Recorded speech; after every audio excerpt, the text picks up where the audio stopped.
Have you ever wondered whether true love is really an encounter with another person, or whether, in truth, it's a reunion with a forgotten part of your own soul? Most of us grew up hearing stories that there's someone special out there, a missing half, destined to complete us.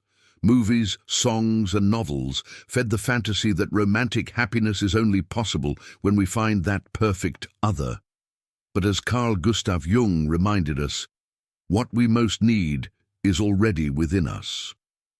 We live in a paradoxical age. We've never had so many ways to connect: social media, dating apps, virtual meetups, and yet we've never felt so alone. The fear of not finding true love is one of the deepest aches of adult life. This is where Jung invites us to look deeper.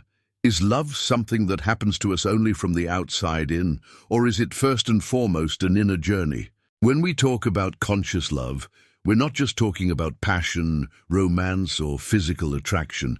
We're talking about an awakening process in which relationship becomes a mirror of the unconscious and, at the same time, a portal to individuation, the Jungian path of becoming whole. And that is what we'll explore in this video: love as an essential part of individuation, and the true meaning of the soulmate through the lens of depth, psychology, philosophy, and even insights from neuroscience that show how our brain and heart are biologically wired for connection, yet spiritually called to integration. Before we go on, I invite you to like this video, subscribe to the channel, and share in the comments. What does true love mean to you? This exchange enriches our community and helps this knowledge reach more seekers like you. Now take a deep breath, because we're about to dive into a symbolic journey where love, destiny, and the unconscious meet. Chapter 1. Love as a mirror of the soul. For Jung, every romantic encounter is, first of all, an encounter with our own unconscious. When we fall in love, what fascinates us in the other person is almost always a reflection of something that already lives within us, but remains hidden. He described this through the figures of anima and animus, inner images of the feminine and the masculine that we carry in the psyche. These images operate like invisible molds. Without realizing it, we project onto them our deepest desires and highest ideals, but also our needs and insecurities. That's why love often arrives with a sense of destiny. That look, that smile, that presence sweeps us up as if they were answers to a deep inner call. But here's the paradox. The same mechanism that creates the magic of love can also trap us in illusion. When we love only the projection, we stop seeing the other as they are. The relationship then weakens because it's built on an unconscious ideal, not on the person's concrete reality. Neuroscience helps explain this phenomenon. When we're infatuated, the brain releases dopamine, the neurotransmitter of pleasure and reward, along with oxytocin, which strengthens bonding. These chemicals create a real rose-colored lens. We see the other as perfect, overlooking flaws that may later become unbearable. Jung already said that infatuation is a state of psychic possession, where projection dominates perception. However, it's important to see that projection isn't a mistake of the psyche. It's an invitation. Love places before us, almost irresistibly, inner aspects that need recognition. If I fall for someone sensitive and intuitive, for example, I may be projecting my own unlived sensitivity. If I'm drawn to someone strong and determined, perhaps it's because I myself need to awaken that strength. This understanding changes everything. Instead of living love as a game of lack and dependency, we begin to see it as an evolutionary mirror. Every encounter becomes a teacher. Every disappointment is a chance to withdraw a projection and see both myself and the other more clearly. How many times have you lived this cycle? An enchantment that felt absolute, followed by a frustration that revealed not only the other's flaws, but also aspects of yourself you didn't want to see. That is the psyche's natural movement. First, we project. Then we're called to integrate. Recognizing love as mirror is the first step toward conscious love. It's accepting that the other shows us, painfully and beautifully, what we have yet to acknowledge within. Chapter 2. Individuation, Love's Inner Path. If at first love appears as mirror, it then reveals itself as path. Jung called this process individuation, the journey by which each human being seeks to become whole, integrating both conscious and unconscious parts of the self. This concept is central to understanding conscious love. After all, no one can love fully while still divided within. When we carry unhealed wounds, old traumas, or emotional dependencies, it's almost inevitable that we'll look to the other as a remedy for this emptiness. The risk is turning the relationship into a field of lack rather than a space of expansion. Individuation is a kind of inner alchemy. Imagine a secret laboratory within you where the flame of self-knowledge slowly warms raw substances, fears, insecurities, limiting beliefs, transforming them into psychic gold, awareness, freedom, and mature love. This metaphor isn't just poetic. Neuroscience confirms something similar. The human brain is shaped by neuroplasticity, the ability to form new neural connections through experience. This means that when we face repetitive patterns of jealousy, insecurity, or neediness, and reflect consciously on them, we are literally reshaping the brain. It's as if every act of self-understanding were a drop of gold, purifying the heavy metal of unconsciousness. In practice, individuation in love happens when we begin to integrate inner polarities. We can be strong and vulnerable, rational and emotional, independent and connected. The partner ceases to be what I lack and becomes what mirrors and expands me. This outlook breaks a dangerous modern myth, the other half. Believing we'll only be happy when we find someone to complete us leads to relationships built on dependence, fear, and clinging. Jung shows that true love is possible only when we no longer desperately need it to survive. Wholeness meets wholeness. Here a powerful reflection arises. How often do we look to the other for what we don't dare cultivate in ourselves? We expect the partner to be our therapist, our guide, our savior, but that creates imbalance. Individuation, by contrast, asks each of us to take responsibility for our own wholeness. Only then can love blossom as a conscious choice rather than an escape from loneliness. In Stoic philosophy, we find an interesting parallel. Epictetus said, "No one is free while they depend on external circumstances to be happy." Likewise, Jung suggests we won't be able to love fully while we depend on the other to feel worthy. True freedom arises when we discover we are already complete, and love comes to add, not to fill. Thus, before asking, "Where is my soulmate?" perhaps the most transformative question is, have I already found myself?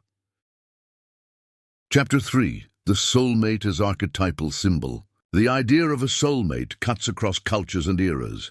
In the Greek myth retold by Plato in the Symposium, humans were once complete.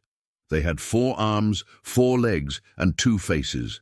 Fearing this power, Zeus split them in 2. Since then, each half seeks the other, in an eternal longing for reunion. This myth stamped our collective imagination, creating the belief that happiness will be complete only when we find the missing half. But for Jung, the soulmate isn't a literal half we lack. It is, first and foremost, an archetypal symbol of the wholeness we seek within. This symbol lives in the collective unconscious, a deep layer of the human psyche that carries universal images. The soulmate expresses the human yearning for union, for reconciling inner polarities, for a completeness that transcends the ego. When we fall intensely in love and feel we've met our destiny, we are, in truth, being touched by this archetype. The other embodies the image of the totality we seek. That's why overwhelming relationships carry an almost religious tone. They don't feel like mere human encounters, but mythical experiences. This symbolic dimension explains why so many people live relationships filled with intensity and with pain.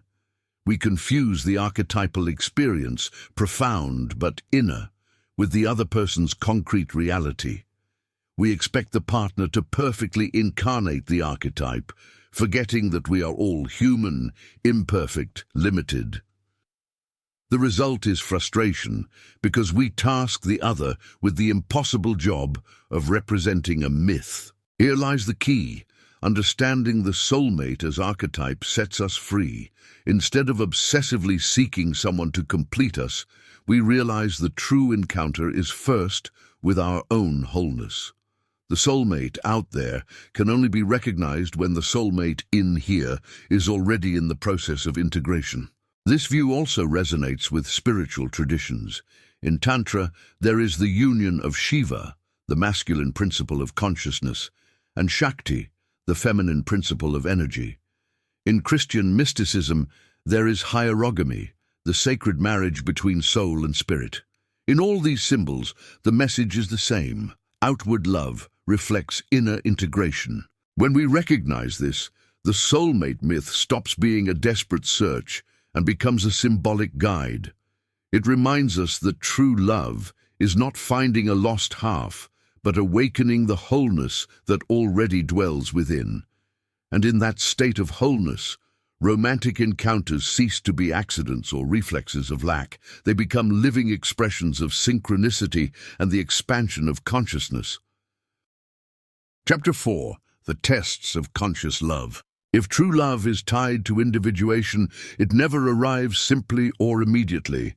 Jung reminds us that the unconscious expresses itself through symbols, experiences, and even obstacles that force us to grow. It's as if the universe, or the psyche itself, applied trials to see whether we're ready to love consciously. These tests aren't punishments, but invitations, and they generally appear in three major phases: solitude, shadow, and letting go. The first test: solitude. Before receiving true love, we are called to cross the desert of solitude. It's common for people seeking a relationship to be overwhelmed by emptiness, feeling that life will only make sense when someone shows up. But solitude has an initiatory function. It teaches us how to be enough for ourselves. In analytical psychology, solitude is the space where we learn to converse with our own soul. It's where dreams, intuitions, and symbols arise to guide us toward individuation.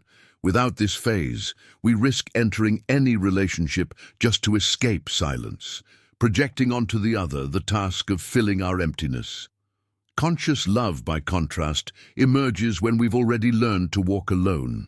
The second test, the shadow true love, demands the courage to look within. When we draw close to someone, emotions we'd rather hide inevitably surface: jealousy, insecurities, fear of abandonment, a need to control. Jung called this the shadow, everything the ego rejects yet remains alive in the unconscious. If we don't acknowledge the shadow, we end up projecting it onto our partner. We accuse the other of selfishness when it's our fear of losing space. We demand obsessive fidelity when it's our unresolved insecurity. Projection destroys relationships. The real test is to face the shadow head-on, take responsibility for what we feel, and turn the relationship into a space for healing, not warfare. The third test: letting go of illusions. Perhaps the hardest one: abandoning the romantic ideal of perfection. Many people believe true love is finding someone without flaws who meets every expectation. But conscious love blossoms only when we let the veil of idealization fall and see the other as they are, human, imperfect, in process. Letting go here doesn't mean settling for less than we deserve. It means learning to love in reality, not in myth. It's seeing the partner not as a hero or goddess, but as a human being who, like us, is also seeking wholeness. This recognition opens space for real intimacy, where we can be seen and accepted with our vulnerabilities. These three tests, solitude, shadow, and letting go, are like portals. Each requires surrender, patience, and courage. But those who pass through them discover that true love isn't a promise of perfection, it's a path of transformation. Marcus Aurelius, the Stoic emperor, said, "The obstacle is the way." Jung would say something similar about love. What seems to keep us from it is precisely what prepares us to receive it. Chapter 5. Synchronicity and the Encounter of Love. Jung coined one of the most fascinating concepts of his work, synchronicity. He defined it as the simultaneous occurrence of events without causal connection, yet linked by deep meaning. They are coincidences that seem to carry a message, as if the universe or the collective unconscious were guiding us. In love, synchronicity often shows up in near magical ways. Perhaps you've experienced something like this, meeting someone under unlikely circumstances, crossing paths with the same person multiple times in different places, receiving an unexpected message at the exact moment you were thinking of them. These events leave us with a sense of destiny, as if to say, this encounter is not by chance. But Jung cautions us. Synchronicity shouldn't be confused with superstition. It isn't a trick of the universe to deliver a storybook ending, but a psychic phenomenon pointing to deeper connections between our inner life and outer events. It's as if the unconscious, in dialogue with reality, offered us signs to wake us up. A classic example, Jung told of a very rational patient, resistant to therapy. In one session, she recounted a dream in which she received a golden scarab. As she spoke, a beetle-like insect tapped at the office window. Jung opened it, caught the insect, and handed it to her. That collision of dream and reality opened her to transformation. That is the power of synchronicity. In love, something similar occurs. Two people may live near each other for years and never truly meet. But when both have crossed their own processes of solitude, shadow, and letting go, the meeting becomes possible. At that moment, life seems to conspire. Doors open, paths cross, the right words appear at the right time. Here's the crucial distinction. Synchronicity doesn't create the encounter, it reveals it. What prepares us to recognize it is inner work. If we're not ready, the signs pass unnoticed like whispers in the wind. If we're attentive, every coincidence becomes a summons, every detail an invitation to expand. In a sense, quantum physics echoes this view. Experiments show that distant particles can behave in correlated ways, as if connected by an invisible field. Analogously, synchronicity suggests that our lives are also woven into a larger web, where meaningful encounters happen when there is resonance between our inner state and the flow of the universe. So when we talk about true love, we need to understand it's not only about actively searching, nor about passively waiting. It's about preparing the heart to recognize the right moment. Conscious love is born in the interlacing of two inner journeys that meet at the exact time. Thus, each synchronicity poses a question. Are you awake enough to recognize what life is offering you? Chapter 6. Inner Practices. Speaking of conscious love is inspiring, but real transformation happens when we bring this knowledge into practice. Jung said the psyche doesn't heal through rational understanding alone, but through symbolic, lived experience. So let's explore practices that unite depth psychology, spirituality, and neuroscience to help integrate love as a path of individuation. 1. Projection journaling. Set aside 15 minutes a day to write about the relationships that most marked your life.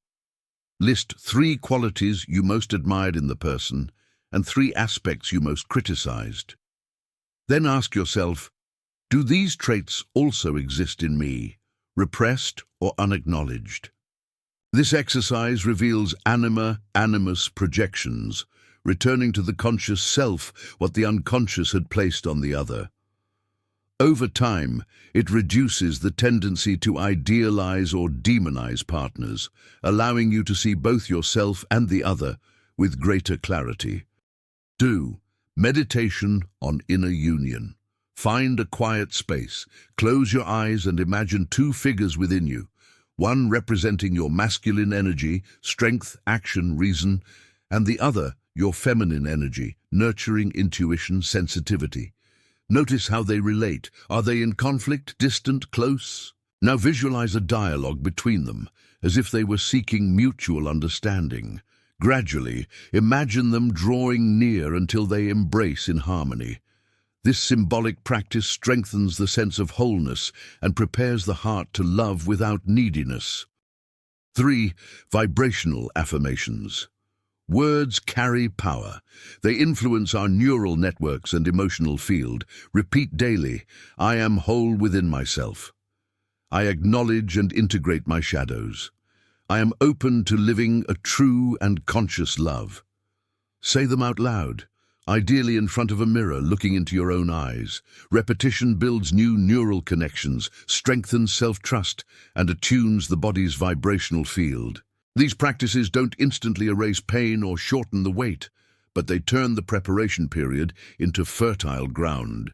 Each practice cultivates awareness, and like tending soil, the blossoming happens in due time. Jung said, "Who looks outside dreams, who looks inside awakens." By applying these practices, you become the gardener of your own soul, and conscious love blooms as an inevitable consequence of that cultivation. Chapter 7, Final Reflection. We've reached the point where all the pieces of this mosaic come together. Love, in Jung's view, isn't just an emotion or a passing state, it's a path of transformation. Along this journey, we saw that true love begins by recognizing the other as mirror, moves through the process of individuation, and reveals itself in the living experience of the soulmate archetype, always mediated by the tests of solitude, shadow, and letting go. What we discover is a paradox. The more whole we become on our own, the more prepared we are to live true union. Conscious love is born not of scarcity, but of abundance, not of lack, but of completeness. In practice, this means every meaningful relationship is also a field of learning. The aches and frustrations we face aren't proof that love didn't work. They are lessons from the unconscious, calling us to integrate parts of ourselves. Solitude teaches autonomy, shadow teaches responsibility, letting go teaches maturity. Each obstacle is at once pathway. This vision frees us from a common cultural trap, believing love is synonymous with perfection. Conscious love doesn't require the other to be perfect, only that both be willing to grow. It is a living laboratory of individuation, where we learn to see and be seen, to hold and be held, to heal and be healed. And here, the concept of synchronicity enters. When we do the inner work, the universe seems to respond. Meaningful encounters happen, charged coincidences reveal themselves, and life shows us we're in tune with something larger. It's not fixed fate, but resonance. When we are whole, we attract experiences that vibrate at the same frequency. So I leave you with a question. Where are you on this path? Are you crossing the silence of solitude? Are you confronting your shadow? Or have you begun to notice synchronicities pointing to transformative encounters? Share in the comments, because your experience can illuminate the journey of others who also seek conscious love. In the end, Jung teaches that true love isn't merely the meeting of two people, but of two souls that accepted the challenge of becoming whole. And when those souls meet, something rare happens. They not only love, they transform one another. He said, "The meeting of two personalities is like the contact of two chemical substances.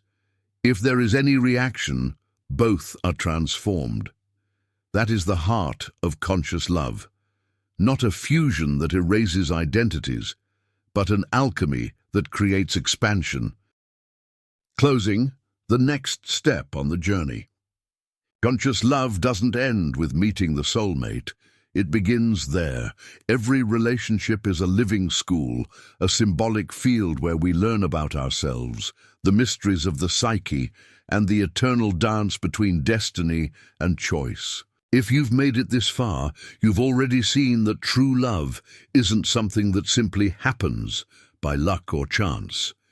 It's the fruit of inner preparation, of an opening of consciousness, and of a deep dialogue between the unconscious and the universe. That's why it doesn't matter whether you're single, in transition, or partnered. Every moment of life is fertile ground for cultivating conscious love. And here's an invitation. If this video touched you in any way, like it, subscribe to the channel, and share this content with someone who also longs to understand love more deeply. This simple gesture helps our community grow and allows more people to find clarity and inspiration on their path. And remember, this is only part of the journey. In the next video, we'll go deeper into an essential theme to avoid confusing love with illusion. Love or projection. How to know if it's true love or just a reflection of your shadow. It will be a practical, transformative dive into discerning when we're loving consciously and when we're caught in inner images. Turn on notifications so you don't miss it. Because true love is not the end of the search. It's the beginning of transformation. The more awake we are, the more the universe responds, and the deeper our encounter with life's mystery becomes.